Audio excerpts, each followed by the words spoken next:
So a U.S. judge has ordered the Trump administration to restore the Associated Press's access to presidential events after the White House kicked them out in a dispute over the Gulf of Mexico. No, Gump, I am not saying it.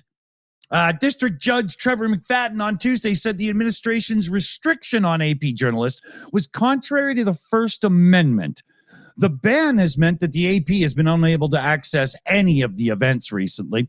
So McFadden, who was appointed by Trump in his first term, also paused the ruling's implementation until Sunday, just to give the administration lawyer time to appeal.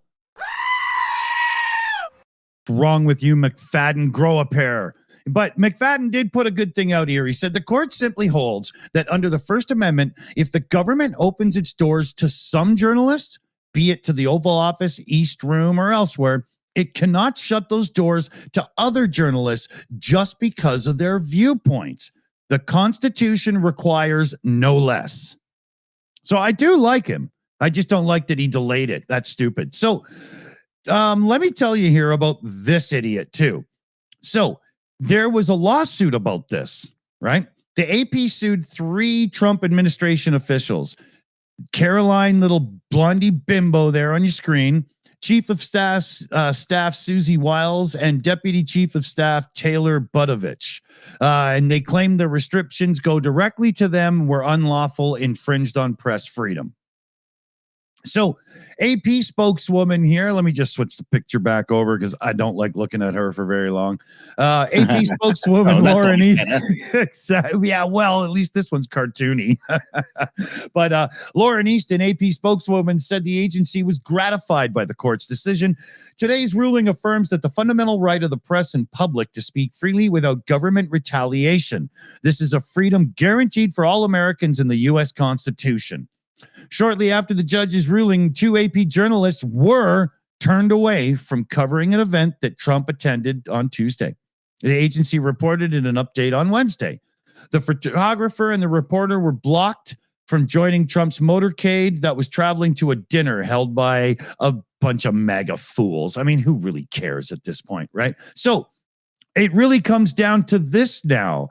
Will Trump, for once, actually listen to a court, or will he continue to not listen during the appeal? I believe that he'll keep the AP at least at arm's length, if not down the block, until the appeal is finalized. I don't think he'll let them in at all. I think he'll just play golf. Yeah, exactly.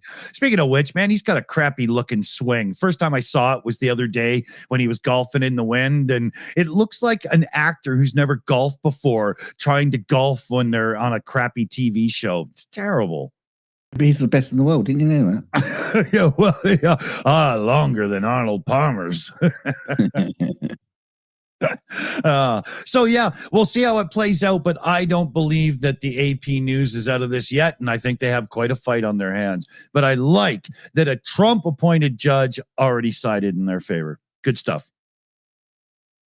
Where are you going?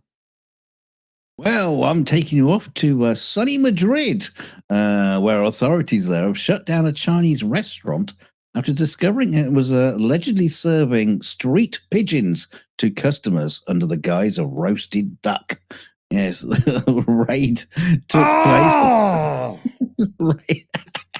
The raid took place on March 25th in the Usera district of central Madrid, where municipal police uncovered a slew of serious health violations and what they say was a covert operation to prepare and serve unregulated meat, including pigeons allegedly caught from the streets and kicked to death. Oh, come on. They're getting the cat. What the fuck is wrong with you? Hide the cat. You won't believe me. Yeah, because upon inspection, officers found unlabeled meat and fish stored without expiration dates, cockroach infestations in the kitchen where you can't get the staff these days, rat traps scattered across the floors, and most notably, plucked street pigeons stored as part of a food preparation area. Oh, it's so disgusting. Yeah. Oh. There was also a hidden secret storage room concealed behind a false wall in the disabled toilet, which that wasn't included in the restaurant's business license. Inside there was 8 freezers full of untraceable meat and seafood. Oh, it's so. Oh, I'm never eating again. Oh, Reports also cited over 300 kilograms of rotten food and meat hung out to dry on a clothesline. oh, that's so gross.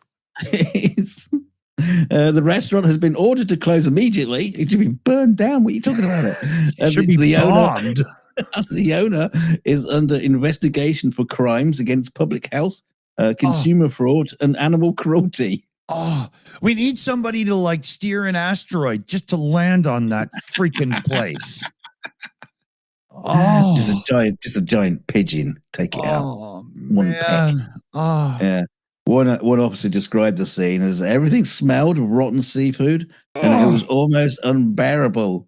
A nearby resident added that none of us ate there. It smelled bad, and we saw food brought in on carts and left at the door in the open.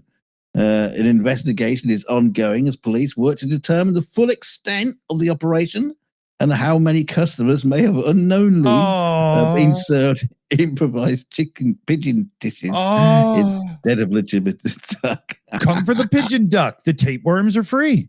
But, a separate unrelated incident in Vietnam recently saw the closure of a restaurant involved in the drowning of up to 300 cats a month. Oh, come on. To fuel the country's underground feline meat trade. Oh, God, what is wrong with people? Have you ever heard of a potato? There's an option. There's an alternative. What's wrong? Yeah, wow. Oh, God. Okay. So I'm definitely drinking tonight. I'm not eating. That's just, it's over. Chinese takeaway for you tonight, is it? Oh, yeah. I can't wait. I hope it crawls here on its own. Thanks for watching, everybody. Click like, share, and subscribe. Well, you probably won't click like, but click share and subscribe. Yeah, so nice. Leave us a comment, but only write it in Chinese. Oh my God.